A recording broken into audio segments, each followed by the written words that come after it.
Recording live, but way in advance from Glory Hole Studios in Chicago and beyond. This is Cognitive Dissonance.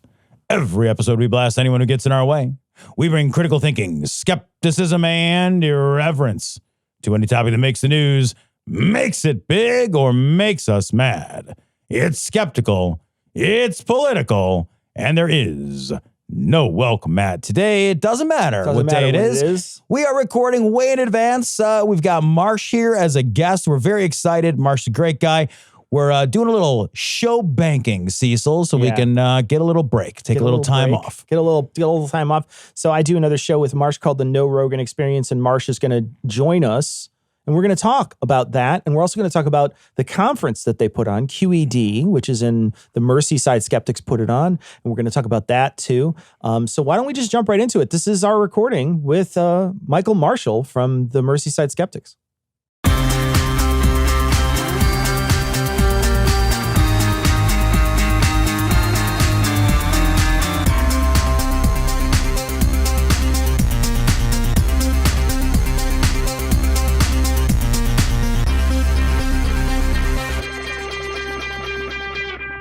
So we are joined by Michael Marshall of the No Rogan Experience. Michael Marshall, thank you for joining us on the show. We really appreciate you showing up. It's a pleasure to be here. Always nice to catch up with you, Cecil. We don't talk often enough. That's what I've always said. You and I do not talk often enough. And obviously, Tom, it's fantastic to see you as well. It's always a pleasure to be here on Cogdis. I thought the show was Be Reasonably Rogan. Is it not Be Reasonably? I've been searching Be Reasonably Rogan. There is no reasonable Rogan. I thought it was Be Reasonable Rogan. That actually would have worked out. That would have worked out. Reasonable Rogan. Be Reasonable. I've got to do something with the Be Reasonable name since I haven't put a show out for about a year and a half. I think I was probably that ship has probably sailed by this point. That's amazing. Outstanding. So I want to real quick. Like, I'm having an experience. This is just kind of like, maybe it's a little personal, but I don't care. I'm having a really fun experience with the No Rogan Experience. As somebody who's known both of you guys now, Cecil, I've known you for almost 30 years. Marsh, I've known you for a long time. I don't even know how long. It's got to be 10 years or longer. Over a decade. Yeah, easy. Yeah, a long time. And I've always, I am in a position now where I get to be a fan of something that two of my favorite people do together. And that's a really cool place to be. Like, it really just is fun. I'm having fun doing it. Like, I've listened to your podcast, Marsh, separately, and I've been a fan of yours separately. You've put out great material for many, many years. That's how we found each other. Yeah. But like, now I've got like two people, and like, you've got these great shows, and I get to be a fan of this show and experience this as a fan. And it's just been like a fucking hoot for me. Like, I just get like a lot of like personal, like, I know these guys, like I do. Like, I'll turn people onto your show and I'll be like, oh, I fucking know these guys. And it's a cool thing to do. Like, I don't get to, it's just fun. Yeah. It's just been fun. Nice. Like, I make my teenage sons, I've made them listen to it because they're 18 years old. They're right in that danger zone. Oh, you've got them listening. That's interesting. How are they finding it? Well, they're occasional listeners of stuff. Yeah, so anything that like dad suggests, they're just sort of like, Finn is a more regular consumer of materials that I'll suggest to him than Donovan is. Donovan, though, if I'm like, hey, man, listen to this, he'll listen. Like, and he'll buckle in and listen. And I think they're very sympathetic to your viewpoint because I think, they've grown up in a household that is sympathetic to your viewpoint. They're thankfully not like down that road. But so many of their peers are down that road. Yeah. And that's why I think it's important. Like, in my mind, I'm like, I want to turn them on to it so they'll evangelize it out.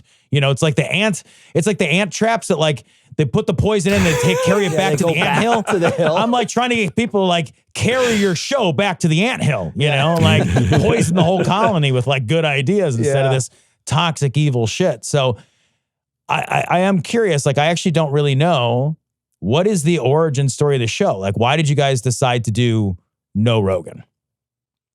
So this was you and I talking and to me talking to Eli and a few other people. It was right around the election when things just sort of like you started to see that Joe Rogan was the guy who really did influence quite a bit of young males to go vote for Donald Trump.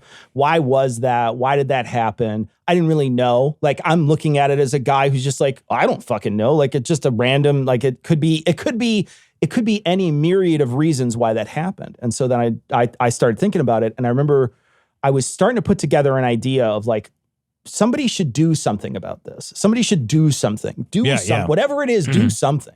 And I was like, man, I think if somebody listened to it and really broke it down and showed people where all the bad stuff was, maybe people would listen to that and say, oh, there's some sort of antidote to this. Cause he's got a real easy way about how he talks and how he interacts with people. And I thought maybe that could work.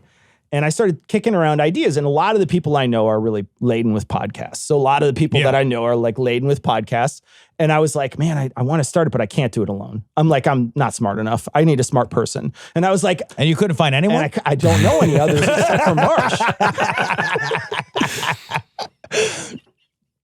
So I reached out to Marsh. And within, I would say maybe 10 minutes, Marsh was all in. 100% all in. That's awesome. Yeah. So I was thinking about this because like you were talking about like the young man problem, right? And so I'm sitting in this room and I was thinking about this on my drive too. Here's something I find interesting. I listen to your show and like I was listening to the Joe Rogan interviewing Jordan Peterson. And then I was thinking about like me and you and like Marsh and like we got a lot of gray in our beards. Joe Rogan's got a lot of gray in his hair. Jordan Peterson's not a young man. No. He's older than Joe by 10 years. Because something I was thinking was like, we don't know what's going on with young men because we're no longer young men, right? Like we don't have our finger on the pulse the way that we did. See, so when you and I met, we were the target demographic. And I was going to offer like a criticism, like, or like a, maybe not a criticism, but like a ask and response to your show. Be like, hey, we are not the young man demographic. So like, are we really the right people to counter it? But then I thought to myself, Rogan's not a young guy either. Yeah. And these influencers on that side, they are not young men either, right? So I'm curious if you guys have any thoughts on how age, sort of both of the influencers and of the counter message, maybe plays into credibility or what your thoughts might be around that. Yeah, I think so. I mean, to be honest, that's one of the reasons I was so keen that I said yes within 10 minutes of Cecil messaging me, because I've always been someone who wants to try and understand as much as possible what people are thinking, especially the people who are influential, especially the people who are following pseudoscience and following conspiracy theory and ending up in really bad places. That's why I spent time undercover in the flat earth movement and undercover in the anti-vaccine movement. And when we see this happening around the election, I realized there was this massive gap in my knowledge that I needed to fill.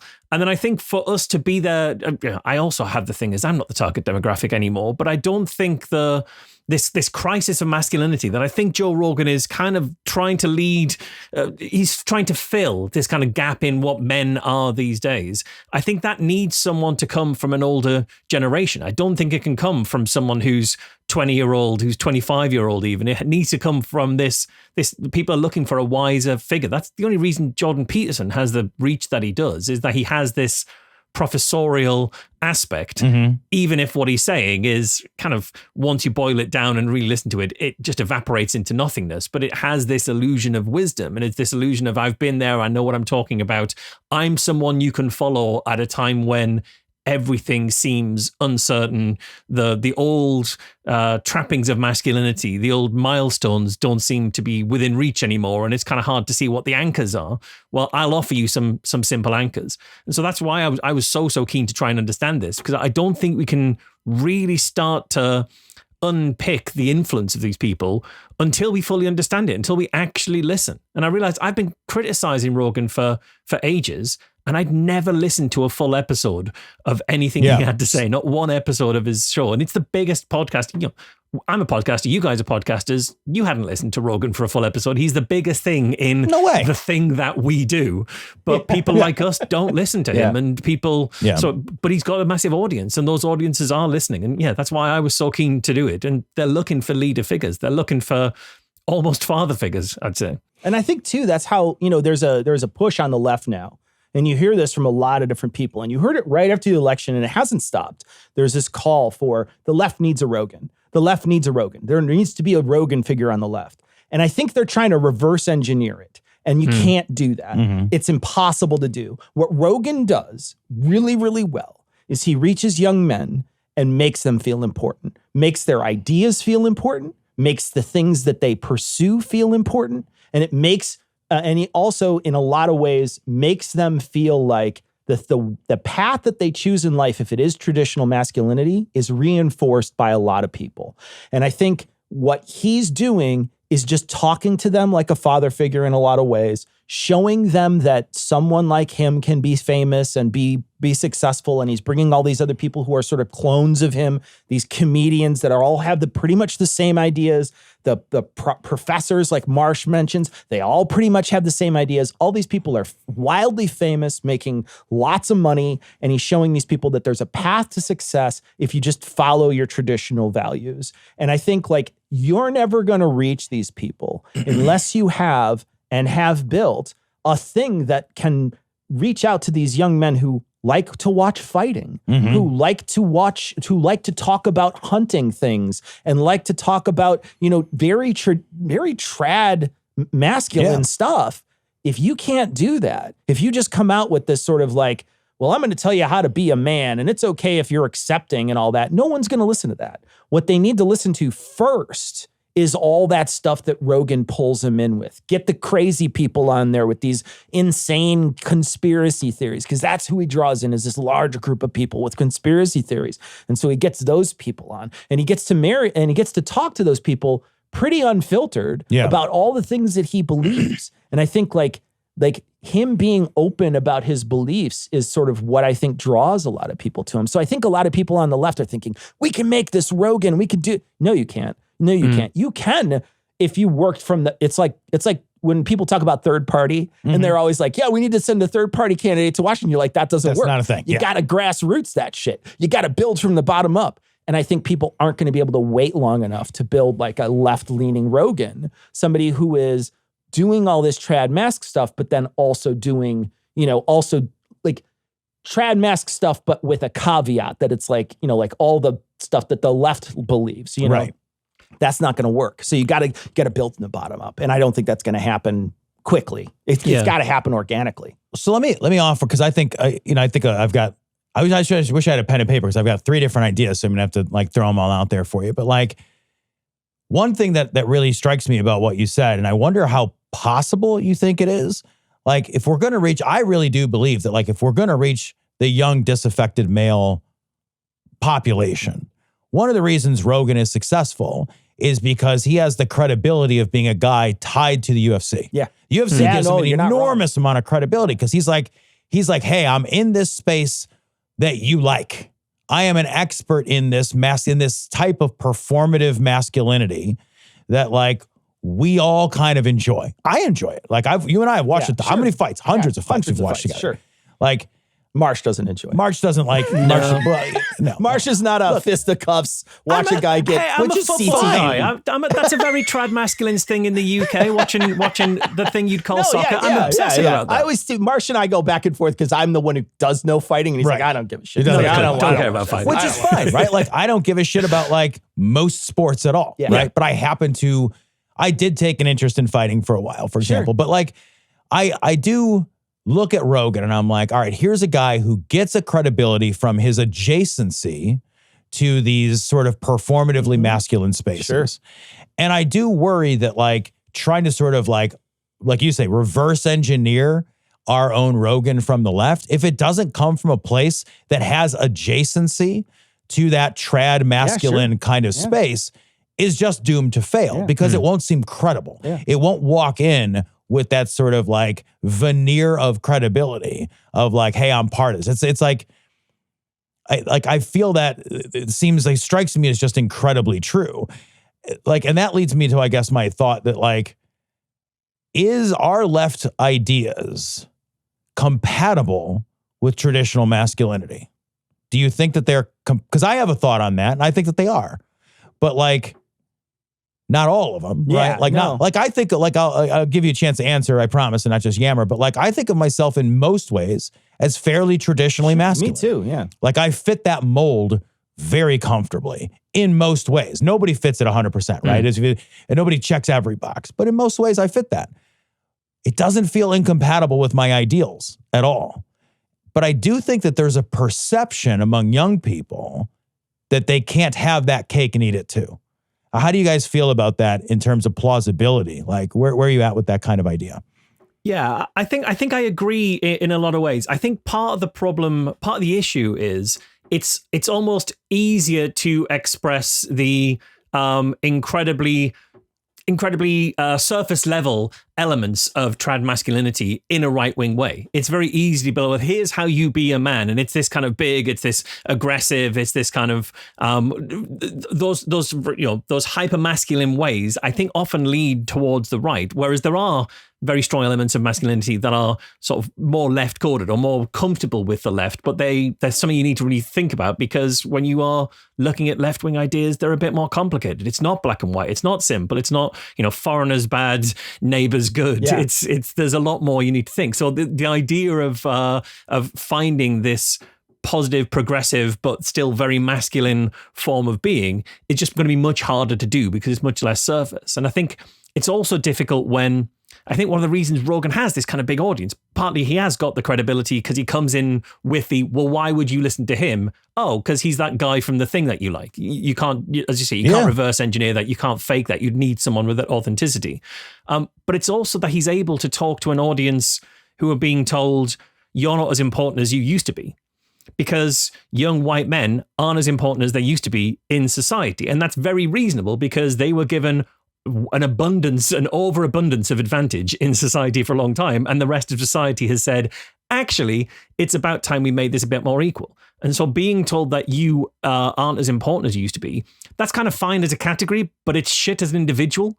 Like it's fine that the genre of you not having the power that it used to have access to, you can live with that, but you can't live with, and therefore you, Tom, are not going to have the opportunities that you feel you deserve because you are part of this other category. And so I think we'll always have this, to try and do a positive masculinity from a left perspective, we're always going to be fighting a little bit with one hand tied behind our backs, because it's the right-wing versions of that are just so much shorter to get to. There's a shortcut to all the right-wing versions of it, because it can offer you a simplistic view, it can offer you an old-fashioned view, and it can offer you that sense of you can reclaim something that once was yours, but it was yours because you effectively stole it from everyone else, as it were. And I can say that as a British person, because that exactly is the British identity. And you guys stole most of everything from everybody. It's like a whole thing for you. Yeah. And you're not giving it back either. No, that shit's staying in that museum. Like, we're not giving it back. The sun has set largely, though, I will say that. Yeah. Well, one of the things that's really interesting, and we sort of pull this apart on the Jordan Peterson episode, and it's when we were talking about it, Marsh went into the notes really thinking, what we really need to do is talk about how Jordan Peterson turns everything into Christianity. And that's sort of like the angle we took, because there's so many constant, we go back to it over and over and over again. Every time he starts to say something, every time they start to talk about anything. Every time he starts to tell a story. Remotely interesting, he'll be like, can I tell you a story? And then he'll be like, well, God is, and then he'll talk about God for like 10 minutes. And then he'll be like, well, Moses did this thing. And you're like, well, none of that is interesting. But it doesn't matter, because what he's trying to do is he's trying to show all these people, all these disaffected people, and we talk about it on the show, but he's talking about all these young disaffected males, these white males. Man, patriarchy is alive and well in the Catholic Church and in the Christian church. It's alive and well, and it's never going to go anywhere. And the more we embrace this now, and the more you reach out and embrace these things, the more powerful we are as a group, right? The more powerful men are as a group, and the more they get a say. And so he's convincing all these young people that this is all great, because he's literally telling them, anti-feminist stuff, tropes that are in the Bible, right? He's saying Eve her empathy is too open. She's too open with her empathy. And, he's trying to explain to people that women can't be trusted to steer the rudder, Men need to steer women to show them that they are the ones who understand the world, and women are the caregivers. And so we need to direct that caregiving onto who deserves it, because women are indiscriminate with their care. And so that's literally I'm not kidding. I'm not stretching this. This is not me putting hyperbole. It's not an interpretation. This is literally his words, right? Yeah. So he's saying this over and over again. And what this is saying to all these young men is, I should be the one in charge. Right. I am the one of primacy. I'm the one who should be handling all this. My hand should be on the rudder. And that's really just so it reaches out to these young men. And look at, just recently it broke. And Joe Rogan even said on his show, he's starting to go to church now. Yeah. This is a guy who for a decade and a half sort of showed himself about as a sort of a, maybe not an atheist, but certainly a secular figure. And now look at him, he's going to church because it's great. That's great PR for him. That's wonderful PR for him. So they're digging into these traditional, like you said, can we be compatible? Well, in some ways we can't. The left can't be, I don't think can be super compatible with that sort of deep patriarchal church tradition. I don't think it can be, right? At all. But I think they have there's a lot of head starts they have, because they have all of these patriarchal institutions that they can easily tap right back into. That's been that's been the go ahead. That's literally why they were in charge for so long. Yeah, like patriarchy is masculinity on easy mode. But then try and show a more complex form of masculinity. Like, you think of some of the traits that would be historically associated with masculinity, and it would be things like being the provider, being the person who's able to be the protector. And that can be done in a very simplistic way and therefore I will have all the money and have the job and fight the people. Or, fight all the bad guys. Or it can be done in I'm the provider, so what do the people around me need? What are your emotional needs? What are your needs for safety? And how do I make sure that you are protected and nurtured and lifted up? And that's the form of masculinity that you could show in that kind of leftist way. But it's a much less black and white version, and it doesn't have centuries of literature that you can point back to say, well, there's this story in the Bible, so maybe women shouldn't have the vote. So to show the positive form of masculinity, we need to find another way of doing that. One thing that I worry about is that our roadmap is too complicated to read. Right? Like one thing that the Rogans, the Jordan Petersons, these guys, they've been very adept, I think, at constructing a roadmap for young men that is very easy to read. Here's 12 rules. Make your bed, these are easy things. They're not complicated. It's so easy. He made another 12 after. He made another 12 of them. Doubled it up. I'll tell you what. But it's also because it's a well-worn groove. He'll make another 12. Yeah. But it's a very well-worn groove. The thing is, he's not making up these rules. He's just lying back on the grooves that have always been there. It's always easier to fall back on how it's always been than to try and find a new path that still gets you to a better place. It's much, much easier to just rely on what was always there, the tradition of it. Yeah, I do have I have two worries. I think that there's a deep necessity for the counter message, right? There is a deep abiding necessity for the counter message. And I worry that counter messages are always subservient to the primary message, right? And that the counter message is complicated. And so it's less satisfying, right? It's less satisfying to young minds. And so I wonder, is there a need to simplify on the left and offer a more simplified roadmap?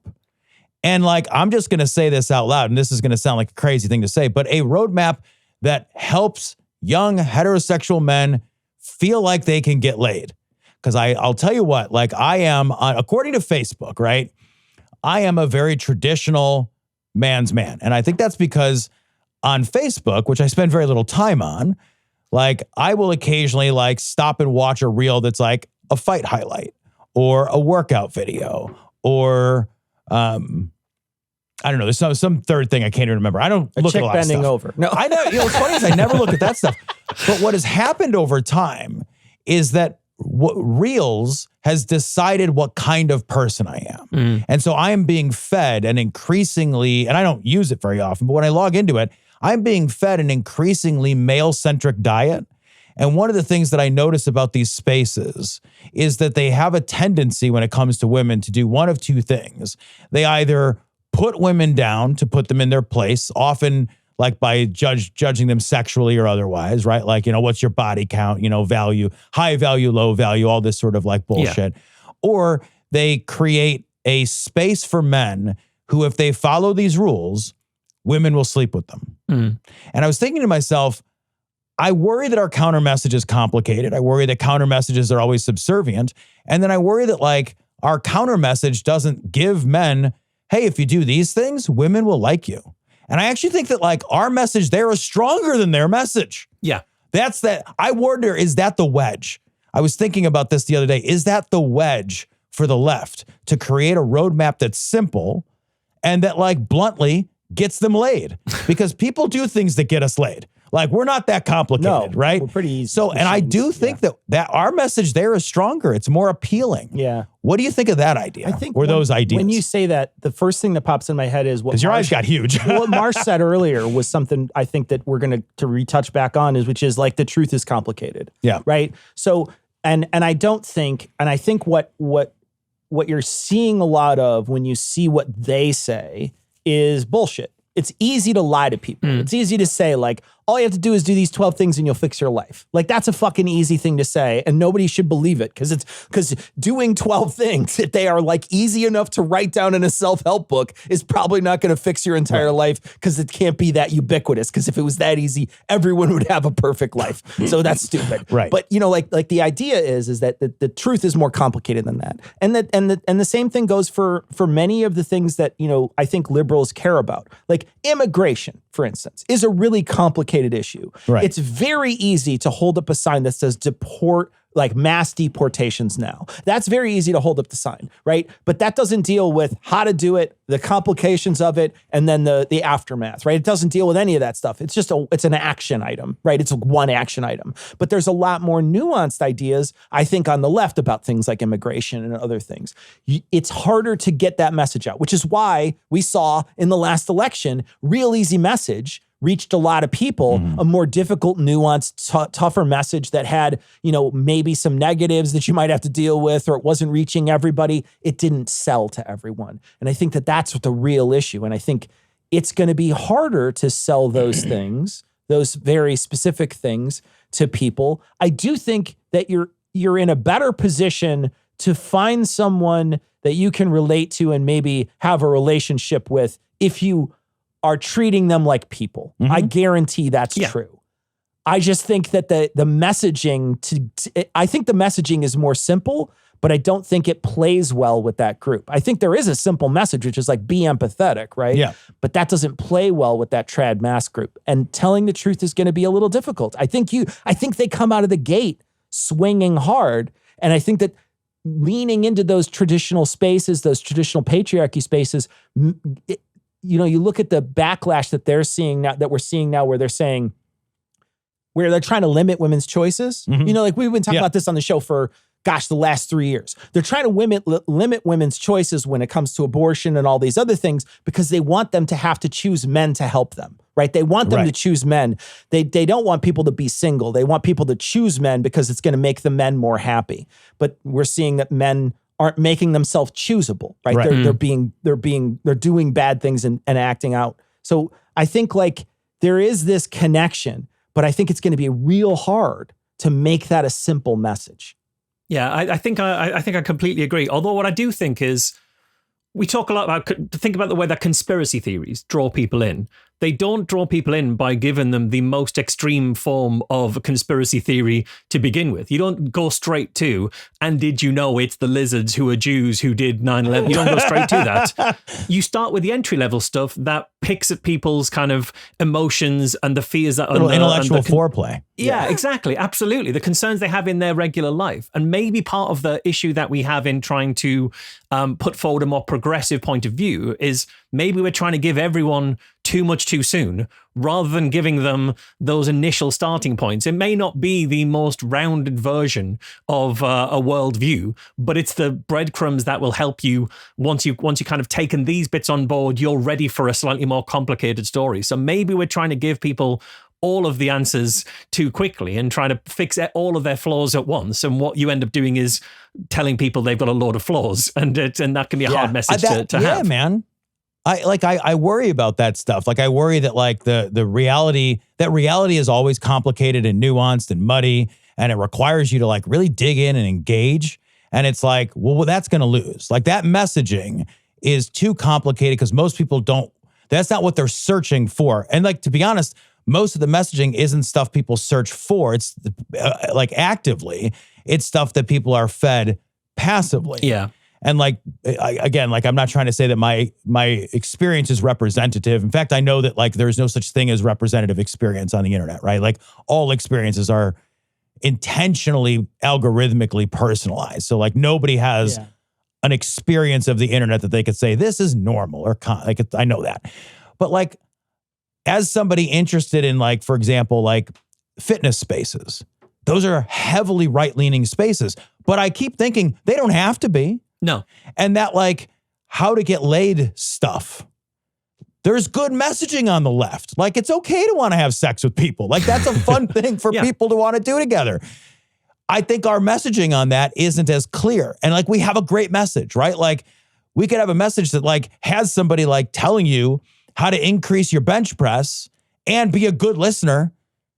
And like women will like that, right? Like that's not untrue because they're doing that on the right, you know? And like those are the guys that I see, the more plates, more dates type people, right? Their messaging, they take something that's trad mask and then they use that as the wedge for all this intellectual laundering. And the Rogan guys are great at that intellectual laundering stuff. And I think about that stuff. So I don't know that that's the answer. It's just something I think about because I'm like, I'm inundated with this messaging that I'm like, we could do a better job. You could follow our advice and get laid more, actually. Like it would be more effective. I believe that. Yeah, I think you're onto something. What's missing is the male equivalent of that trend of videos where women will be putting on their makeup while talking about real world problems and real world events. And it's a combination of the beauty regime and did you know this is what's happening in Gaza? Right, at the Get Ready With Me videos are a big deal. Yeah, and it's the male like equivalent. I've seen dudes do it, but they're chopping wood. Yes. Yeah. So like they're chopping wood and like talking to the camera and being like, hey, maybe you should listen to her. Whack, whack, whack, you know?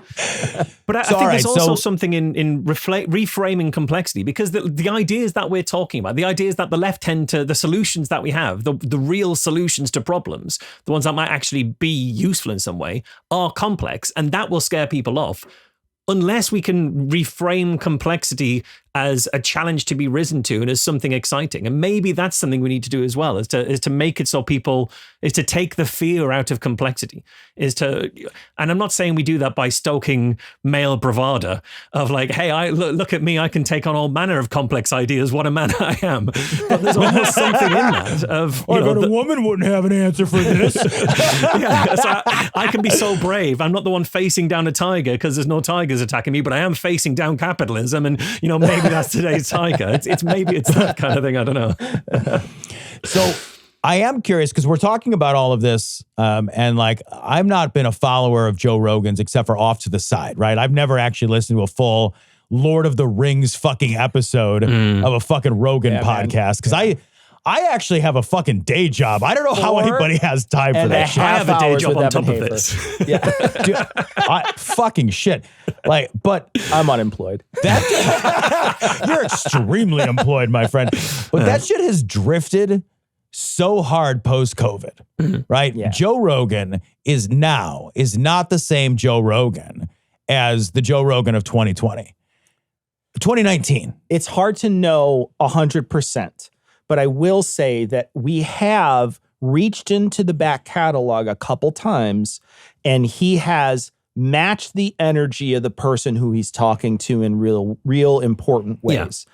Not being a COVID denier, not being far right, not saying things that we could, easily be like, well, that's fucking easily Russian propaganda that you got fed that you're just spitting back out, right? You're seeing him at least match the energy of the people. I don't know if he believes it, right? Like we're in this weird position right now where we've gotten our toes wet with some of these back catalog things. And he's been okay in those, where if this was the show, it wouldn't even be a show. No one would listen to it. Right. Because he's not saying anything that's so problematic where you're like, well, God, I got to call that out. There's nothing to call. There is stuff to call out, but you'd be a nitpicky, like it wouldn't be worth it, right?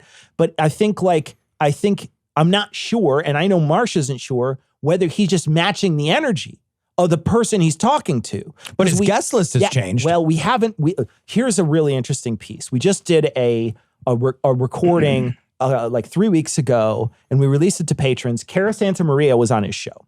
So we recovered Cara Santa Maria's episode on Joe Rogan where she's talking to him, and there's certainly it's like 2015 or something, isn't it? Yeah, it's 2014, 2015. It's like 10 years ago. And in that episode, he mentions, I just had someone on the show that said this horrible thing. And it was about Robin Williams, and Robin Williams' suicide was right around that time. And this horrible person on his show had said something like, the reason why he killed himself was because of his wife suing him for a bunch of money and he was broke or something like that. It's just something along those lines. I don't know the exact wording of this. And I went back and I looked. And the person right before Cara Santa Maria, I'm not even kidding, not even any space, it's literally the show before, is a guy named Stefan Molyneux. Now, you might not be familiar with this name, but he's basically a male influencer, or was for a long time. I don't know how active he is now. I feel like we may have covered him a long time ago. We did. And here's the thing. He's like one of these alt-right, one of the people who sort of birthed the idea of alt-right. Like, this is a guy, and he's one of these very masculine space men's rights guys. And he was on the show literally right before.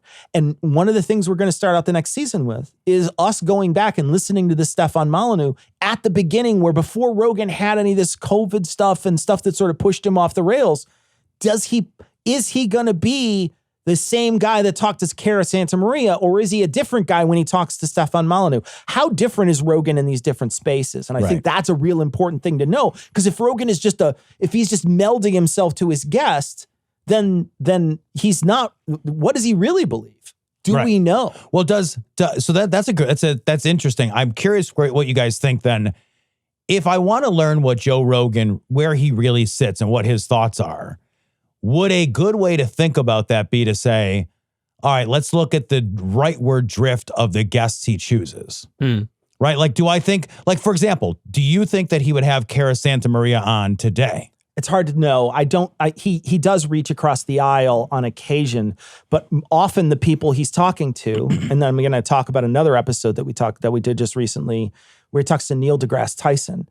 And Neil deGrasse Tyson brings up trans issues that Joe has 100% fallen on the other side for, and he never pushes back. Not a second does he push back in that episode. So again, I don't know, like, if he would have these people on, he might not even want to talk to them about those things. He might avoid those conversations in some ways with those people. He had a guy on from The Daily Show recently. We didn't cover it. Yeah, he had him on, and he didn't cover anything that was controversial, or that Joe was like those traditional sort of Russian talking points, the Russian war talking points and other stuff. He didn't cover any of that stuff. So he might avoid those conversations to avoid that sort of pushback. Yeah, absolutely. I mean, so going into the election, he talked a lot about how much he tried to get Kamala Harris on. And even afterwards, he was saying, well, the fact that she wouldn't come on my show was like, there's a real, that was a dagger in it for me. I was definitely not going to vote for her. But when we listen to people around, listen to the shows he was doing around that time, I think it was honest that he would have wanted Kamala Harris on. But when we listened to the Donald Trump episode, it was really clear that he was teeing up softball after softball. He was pretty clearly there to launder Trump's reputation. I think if he'd had Harris on, he'd have reached across the aisle and had her on, but it would have been a very combative interview because he had clearly marked out his map at that point. He was very clear. He'd staked out his turf. He knew where he was going, and he was trying to then sell his point of view to his audience going into that election. So I think he would still reach across the aisle, but it wouldn't be the collegiate conversation he has when he has people who are from an extremist point of view on. I think he'd only push back on, or he'd only pick up the points where he wants to push back. And so he would say, yeah, I'm talking to loads of people, but you're arguing with one set of them and you're agreeing with the other set of them. That doesn't make you a neutral. It doesn't make you a centrist. One of the interesting things, too, that we covered in this last season was an actual argument that he had on the show between a guy named Dave Smith and a person named Douglas Murray. Oh, yeah, this is interesting. They came on, and Joe was, I don't know that I'd call him a moderator, Marsh. He felt like he was definitely on Dave's side the whole time. He never felt like he was ever on Douglas's side. It was basically 2 against 1. Yeah. And Douglas Murray came on, as much of a fuckwit as the guy is. He came on, and I think he did a lot of good. He said a lot of really important things that I think Joe's listeners probably needed to hear. Now, it went in one ear and out the other with a lot of these people because Joe, within a couple episodes, was trashing this guy because Joe can't do it in front of him. He'll trash him afterwards. I saw recently that he trashed a guy who came on and argued with, we covered a guy named Graham Hancock, who's like this ancient pyramid, ancient sort of civilization guy, right? And he's got these wild ideas about archaeology. Well, he had a debate, which we haven't covered yet, which we might do this upcoming season, where he argues with a guy named Flint Dibble. So the two of those guys argue, Graham Hancock and Flint Dibble, and Joe is kind of sitting back, and I don't know exactly how into the argument he is because I haven't watched the show. Right. I don't know.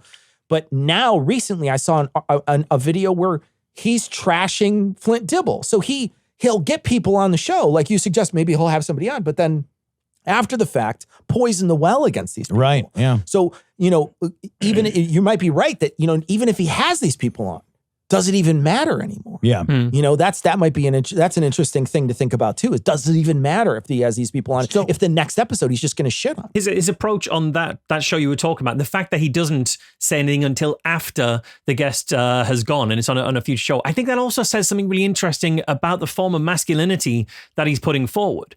Because for all this hyper-aggressive talk, for all the kind of the hyper-masculine talk, it is one of the least conflicting places on the internet I think I've ever seen. It's one of the most conflict-averse conversational spaces you can possibly imagine. There's almost no time, and we've now watched 78 hours-ish of Joe Rogan content. You can count on one hand the number of points at which there's 3 whole episodes. But you can count on one hand the number of times there's any conflict in the studio because he's so conflict averse, and that doesn't align with what you would expect when you think about a Joe Rogan, UFC fighting kind of hyper masculine space. But it's just this constant yes-anding of ideas, and he will not bring stuff up if he's completely against it. He'll just let it pass. But then the second that person's not there, he'll be bickering behind their back. And that seems to me in conflict with the kind of masculinity he would himself say he's putting forward. Yeah, yeah. So here's a thought I had too, because I was thinking that like a way to view that rightward drift, like I said, might be to look at the rightward drift of the guests he chooses more than what he says to the guests. But then I thought immediately as you were talking, is the right just better at creating celebrities in these types of online spaces? So there are just more right-wing people in the podcast world and in the sort of influencer space to choose from. So if I want to reach out and have a show that's going to touch 100 million people or 150 million people or whatever, I want to get high-profile guests on. Are there just more high-profile influencers on the right than on the left? Would that account for it as well, do you think? Yeah, 100%. Or that just could be my perception. 100%, I'd say. And I think it's for a couple of reasons. One of those reasons is there is way more money in it on the right. And there's more money coming from the right to go into it. So you look at someone like Ben Shapiro. Ben Shapiro wouldn't have had the huge reach that he had if he wasn't propped up by quite a lot of money from various think tanks who wanted to make Ben Shapiro a thing. And that's true of like other people in that space. I mean, Tim Pool. I find him very dry. Yeah. you look at someone like Tim Pool. Tim Pool was found to be taking a large amount of money per show. I think it was Tim Pool, Dave Rubin as well. Tim Pool and Dave a huge Rubin amount of money from Russia. Yeah. So it's easy to become a thing when you're being paid hundreds of thousands of dollars per episode, and you can have this infrastructure behind them. I think there was it might have been Dave Rubin who was brought into a network, and then there was sort of, and I'm relatively hazy on the details, but I'm sure this was something that was happening. I think it was Dave Rubin brought into a new network, and then they were surprised that he wasn't bringing in the kind of numbers, the kind of viewers that they were anticipating. And it's because the network he was from was being heavily propped up by money. And so that you have this ready-made biz. So I think it's partly that.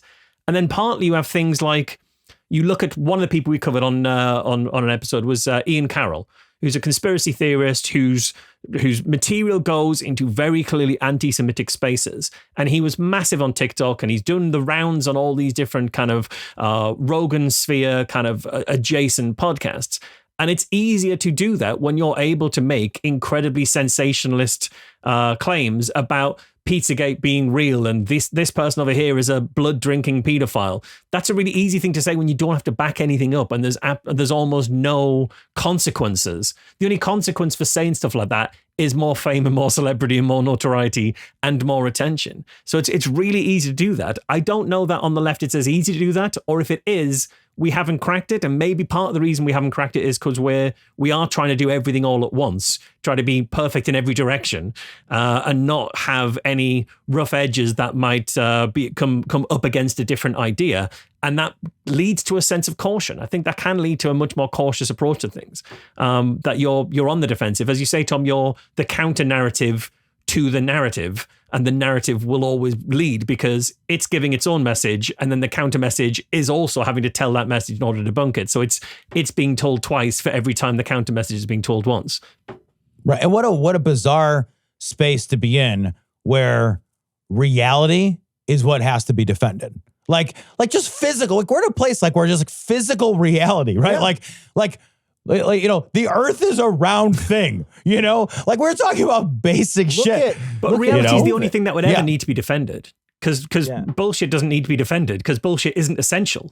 If bullshit doesn't fly, it goes away and gets replaced by something else. It's why there's this... Well, that's very true. There's this incredible selection, like a natural selection when it comes to bullshit, because the selective pressures are how easily can this transmit? How easily can this spread? Not how true is it? Because truth doesn't matter to how well it spreads. So you have this in the petri dish of pseudoscience and conspiracy and bullshit, all the selective pressures are towards sensationalism. That's not true of reality, because reality is there regardless what you say about it. So again, there's this asymmetric warfare, unfortunately. And what's a better story?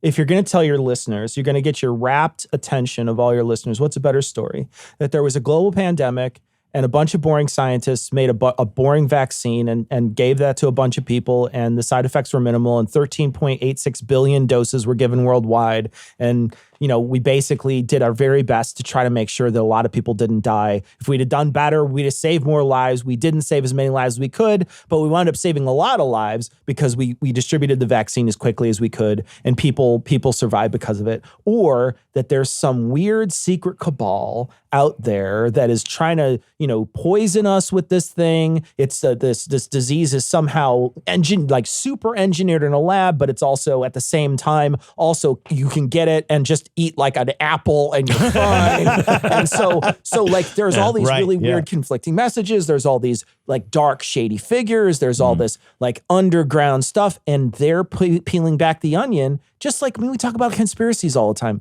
Like, this is a better story. It's a better narrative. Mm-hmm. I can tell a better, more compelling story if I'm going to lie to you than if I have to tell you the truth. And so he's really good at telling the story, and he brings people on. And think about all the people. I think about all the people he's had on. I would say if he didn't talk about COVID every single episode that we've listened to, except for the ones where the people are clearly on the left, right? Like, so he does. I don't remember him talking about it all with Neil deGrasse Tyson, and it was well before Kara was on. But in any case, like, these are people who are coming on. He's talking about COVID every single time. He's talking about how he was maligned by this media outlets that are trying to destroy him, right? He's telling a compelling narrative to all these people that are listening, and they're buying it, because the truth is sometimes very boring. The truth is sometimes it doesn't have any. It's like, okay, yeah, so they made a vaccine and that was it. Well, that's a boring story. But it's not just boring. It's again, the truth is complex. So thinking of the way he talks about the vaccine, he's like, it came around so quickly. How did they have this so quickly? Why were they rushing this out? Was this really rushed out? And the answer to that is, well, because they cut the red tape. And yeah, we could probably do it this quickly all the time if we weren't worried about having to get various funding grants and go through all the red tape of filling in application forms rather than doing the science. We could have vaccines much faster, but capitalism is bureaucratic. That's the boring answer. His answer had to be like, no, they did COVID in order to rush this vaccine because they got the vaccine to you so quickly. Yeah, we could that's the future we could have if we were able to like fight the way the system is currently made. But doing that bit is way more complicated, and you can't sell a it's podcast also off like, that. You have to explain to people like, well, we actually, there are some times where we want the system to operate slowly, and there are other times when there's an urgency. Yeah. That means that you have to accept a different risk level. Yeah. Right? Like, and that was true of COVID too, where we were like, all right, well, typically we don't need to move at this speed because we have not been presented with something this novel and moving this fast and this unknown. It's like, sometimes you move faster depending on what the emergency is, like I don't have to run as fast from a snapping turtle as I do from a bear, right? Like I'm going to move away from them. If they're both trying to bite me, I'm like, I'm not standing still, but I got a little more time if it's the turtle, right? Like I don't have to like react in the same way. Yeah. So like, but that's also like, again, it's that complexity of message. It's that nuance of message. So I'm going to ask you this question, like who was your favorite guest to cover? And then who do you think Joe's favorite guest was that you covered? Oh, God. Now I've got to really remember everyone that we've covered because we've seen. I already know my favorite. My favorite's easy. Go on. My favorite is easy. It's Terrence Howard. Terrence Howard. Okay, was one absolutely times one favorite. is not one. I know that. That one was so crazy and so nuts. He starts the episode. We're 3 minutes in. And he's like, I remember being shit out of my mom's vagina. And you're like, no way, dude. He remembers being inside the womb and looking at his hand. And you're like, come on. He is amazing. Like it was an amazing, genuinely one of those things that you listen to and you're like, I can't believe somebody took this person seriously for 3+ hours. I could not believe it.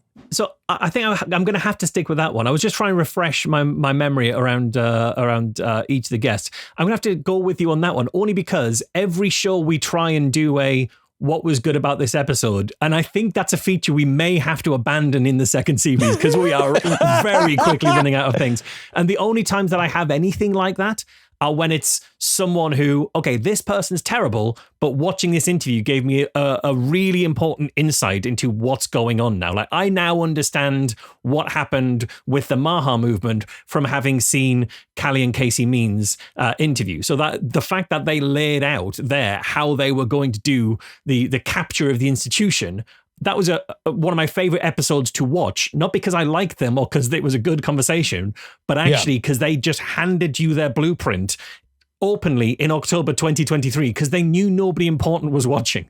They knew nobody that disagreed with them was watching. So the blueprint for what is happening now was on that show, and none of us noticed at the time because we didn't watch Rogan. So yeah, I think that one was probably it for me, not because they were good people, because they're really not, but because it justified the show, I suppose. It justified the premise of what we're doing. Yeah, the right doesn't try to hide this stuff. They gave us Project 2025. We knew what they were going to do. Yeah, like we knew it. So they don't try to hide this stuff. They know what they're going to do when they come in. So they're happy to tell everybody their master plan. The Callie and Casey Means executed their master plan perfectly. I mean, the people that they have in place in front of all these that are involved in this Maha movement. I mean, you're seeing all these different doctors, all these different ideas are now becoming mainstream in the United States.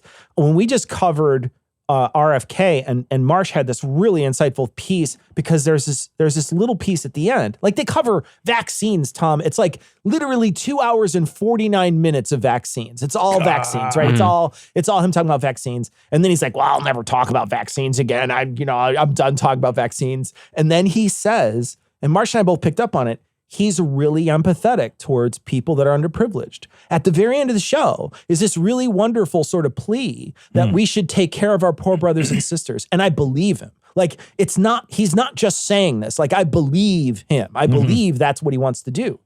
But Marsh said, and it was really smart. He's like, he just threw all that away because the other stuff, the Maha stuff was way more important to him than those poor brothers and sisters. I think he cares about those people, but I think he he had to choose, right? This is the crossroads. Do I get a golden fiddle or do I, you know what I mean? Like, what do I do? And he was like, running for president at the time. Fiddle, bitch. Yeah, this is before he dropped out of the race as well. So he was still running for president at that time. I do also think that when he's talking about compassion for the underprivileged, I think that's because he was trying to pivot his presidential campaign away from the vaccine stuff because he was being seen as a nut then. I do also think he believes it. I think that economic message is something he truly believes, and he wanted to base his presidential campaign around that.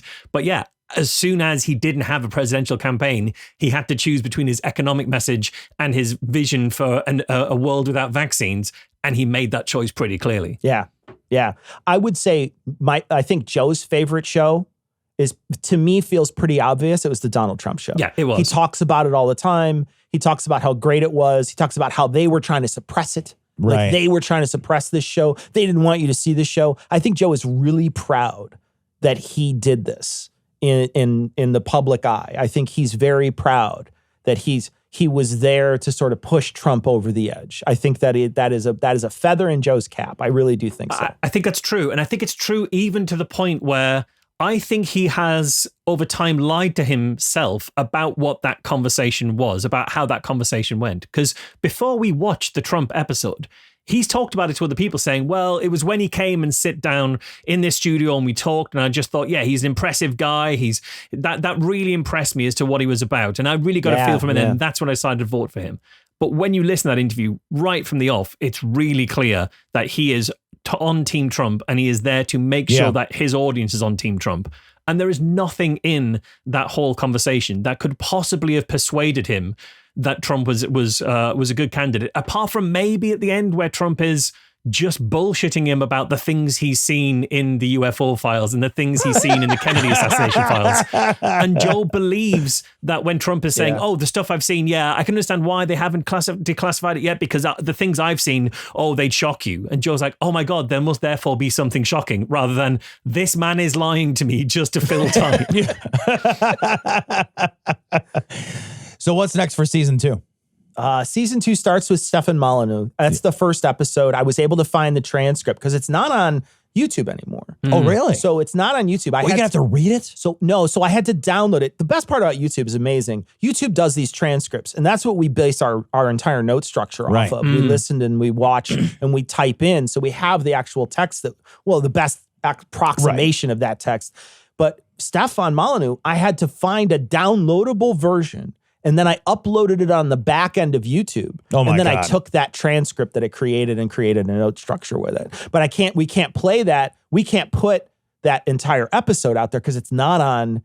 He took It's it not on, official. He didn't put it on YouTube. It's not on YouTube. Why, I It's on what's that, Rumble? Is that where he's Rumble on? or BitChute, I think. It was before. Yeah, BitChute. It's one of those. Yeah, it's the one before. Why? So the earliest one that's available is Cara Santa Maria, which I think is episode 539. And everything before that isn't on YouTube as far as I can tell, and isn't on his podcast feed either.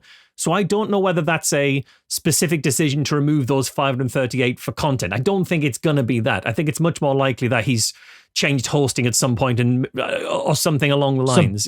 Technical bullshit. It seemed, because it's a big block of them from before that time, I suspect it's just a technical thing. But yeah, I could be wrong. But it's good that we've got the transcript, because what we haven't mentioned is the way that we have to do the show, because we're trying to be fairly meticulous in picking up what's actually being said, is we go through a transcript of the 3-4 hour conversation, and actually line by line while watching the show, pull together, here's a part of this conversation, here's this paragraph is about this thing, and we're following his transcript through for the full 3 hours. So we're making sure that we've got every single point, and that we're reflecting it as accurately as possible. And that's when we start to do our research and everything. So we have to have this 30 or 40 page notes document of every word that's ever said on that episode. It's a ridiculous process. Yeah, it's a lot. Well, look, maybe we'll figure it out. Who knows? I know from conversations with you, Cecil, this is a meticulously researched show. And it shows when you listen to it. As a listener, it does. It shows. And I do want to say, it's fucking important. I actually think that this show is important. As somebody who does a few podcasts, and I'm like, yeah, if we fell off the map, people would be less entertained. I don't know that people would be, that they're getting something that I think is important. And I'm not trying to even shit on it. I think being entertained has value. But I think this show is important because that motherfucker reaches out to like 100 million people or whatever it is. Like that is an audience that is just massive. And like I have been, every episode I listen to of you guys, that's all the exposure I have to Rogan on a like my ears and his voice level, right? Because that guy, I just can't fucking do it. So I get a tremendous insight into that. And like I know how much work you guys put into doing that and being careful about it rather than just reactionary about it. So I think that is like genuinely important work that you guys are doing. It could just be us doing a riff track, right? Like we could just do what like you know, there's podcasts That's what I would sign up for. That I'd just be like, like yeah, I'll do that. we listen to this and then we'll play a funny clip and then joke about it. And Tom, we've done that with made a Rogan living before. out of it. Well, we've also done that with Rogan before. Like we played something, we're like, ha ha ha. But like, there's so much stuff on there that's so much more dangerous once you listen to it fully. You're like, in some ways, the gravity of it is something that makes you feel like, fuck, I don't even know if I can joke around about this. Yeah. Yeah, in some ways, it would be easier if he was a more openly extreme and weird person, but because he's in the mainstream and because he's talking to people that he's delivering into the mainstream, we can't just take the piss. That's the shame of it. Apart from when occasionally he's going into some pretty esoteric conspiracy theories. It's fine when he's talking to Terrence Howard. It's fine when he's even kind of going into UFOs for the 50th time. We can have a little bit of fun with that. But yeah, he keeps coming to really serious stuff. Like, oh, here's a guy who is pro-Hitler. Let's take this one seriously, shall we? Yeah, let's why platforming isn't a problem though. We definitely don't want to talk about the issue of platforming. It's exactly that though. It's like there's a great place for that. We record a whole segment afterwards. Yeah. Where we kind of take like we just do a little bit of taking them down a little bit and making jokes and making each other laugh. Where we blow off steam, and we do that on the Patreon feed. So we do that every time, I think it's useful. It's absolutely necessary for us to do this. It's necessary for us to at the end of it have a time for us to kid around about it. Because if you don't, it's fucking aftercare, man. Yeah, 100%. Kidding me? 100%. Marsh, before we let you go, let's talk a little bit about QED. Tell us what's happening with this year. This year's QED is the last one. I plan on being there. I've already got my tickets booked, and I'm going to book my flight. I'll be there for the QED, but tell everybody what's going to happen this October. Yeah, absolutely. So this is going to be the last QED. So we've been doing QED. We've been putting QED on as volunteers since 2010. So it's like 15 years of our lives, interrupted by a year off here and there and a pandemic here and there. So this is our last ever one. It's going to be the 25th and 26th of October. And we're going to try and make it the best one we can. We want to try and go out with a bang because we've always been told by the people who come that it's the community of QED that makes it feel special. It's the fact that you're there, that the audience feels like they're not just there to be an audience witnessing a conference and then going home. It's much more of a let's gather together. The fun people in the skeptical and atheist kind of adjacent crowds, the people who kind of want to get together, be part of a community, see who else is out there, share their war stories and share their memories and all this kind of stuff. So we're going to try and make this one the best that we can. It's going to be the same stuff you'll know if you've been to QED before. So we'll have a main stage. We'll have like 12 speakers on that. We'll have a podcast room where there'll be live shows. There'll be a panel room where we'll have some really interesting discussions going on. There'll be a workshop room where you can get hands-on and learn how to do some stuff. We haven't announced all of the stuff just yet. So you got to go to QEDcon.org to find the latest announcements. But I'm pretty certain this one will sell out. This is our last one. It's going to sell out. It's going to be a hugely fun time. And people come from all over the world for it. So it should be an absolute blast. And Cecil, I'm looking forward to seeing you there. Tom, I don't know if you're coming. It would be great to see you there. But if not, then I'll see you the next time I'm allowed in your country, I suppose. We had a great time. We had a great time. That one time we went. So much fun, man. So much fun. And I know you went back afterwards. I did, yeah. Haley and I went in, I want to say 2018 or 2019. And we had a great time. Like, we just went just to go. Like, we didn't go to perform or, we just went just to be there because it was so much fun when you and I went. I was like, we should just go. Like, and we went and had just like QED.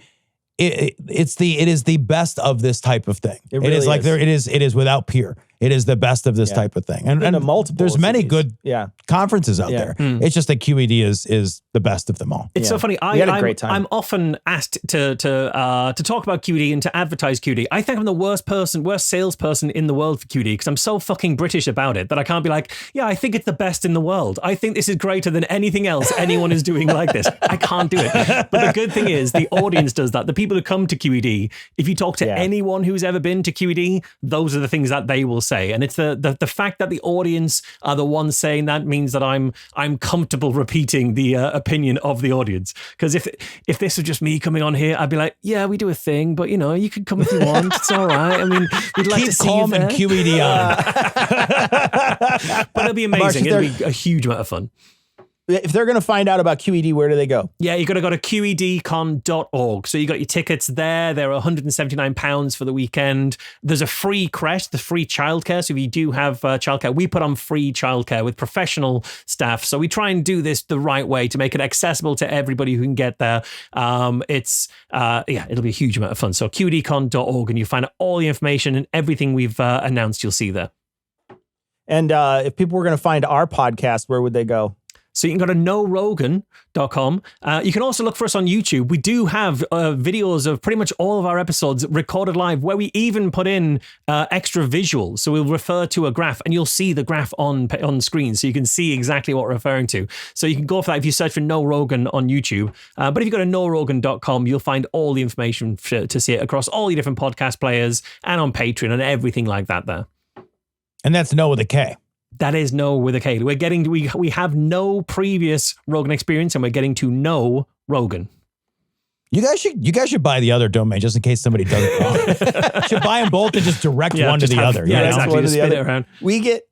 I haven't mentioned this really, but we get messages for Joe Rogan quite often. Do you really? Yeah, we do. So we'll get messages. They use our they don't realize. I love this. That they sent us a message. How crazy. Like, I know you guys wouldn't do this because you're both better people than me, which is why you should have this show and I shouldn't. Because I would 100% read those messages as a skit on air. Like, I would 100% be like, we're going to do the mailbag of crazy people emailing Joe Rogan. Because I can't even imagine what anybody emails Joe Rogan about. I think we may. I'm not going to say we're never going to use those emails. I think there might be an ethical way to use those emails, sufficiently anonymized in a way that we're not taking the piss. But I think it is genuinely interesting as to what do people email Joe Rogan about. We're seeing a narrow slice of it, and you see what role Joe Rogan plays in these people's lives, about how they want attention to this cause. They want this, want themselves put forward for this reason here. Bring me on the show. I can tell you about this. My dad knows all about this. But they also ask for medical advice at times. There's like, what would you do for this thing here? So I think there's maybe going to be some value in just doing something with those emails in the future once we figure out the right kind of shape of it. But so we get that. I did an interview for a podcast about... Just email them all back. Try a cold plunge. Try a cold plunge. Just make everybody cold plunge all the time. Hey, what would you suggest for hypothermia? Cold plunge. Frostbite? Cold plunge. Wim Hof is going to be on our show. Look under your seat, because you get a cold plunge and you get a cold plunge. Ivermectin OD, cold plunge.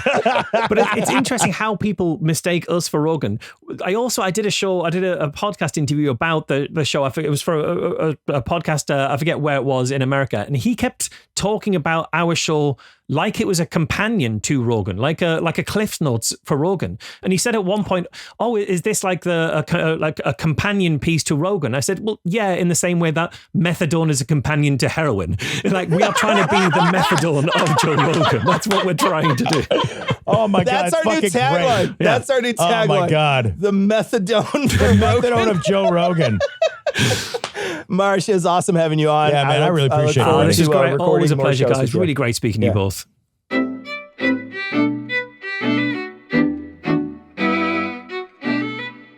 All right, that's going to wrap it up for this show. Thanks so much for joining us. We are going to be back with a show next week. I don't even know when the show's going to air, but there will be a show unless Unless this is the last thing that the AI is playing before it sends out Skynet to kill us all.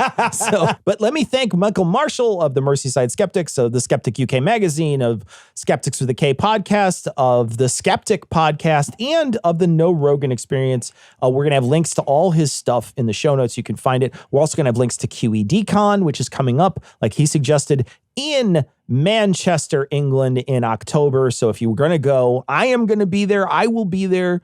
Marsh will be there. We're talking right now to see if there's some way we can put something on, a No Rogan thing. We're still trying to figure it all out because it's such a long show. It's hard to do in a place, in a live setting, awesome. But we'll see if we can maybe put something together. We're still talking about it. We haven't decided yet. But definitely I'll be there and I'll be drinking, and come see me and I'll buy you a drink. I'd love to do that. But we will be there. So come check us out there. If you're going to be around in the Manchester area. But we're going to leave you this week, like we always do, with the Skeptic's Creed. Credulity is not a virtue. It's fortune cookie cutter, mom.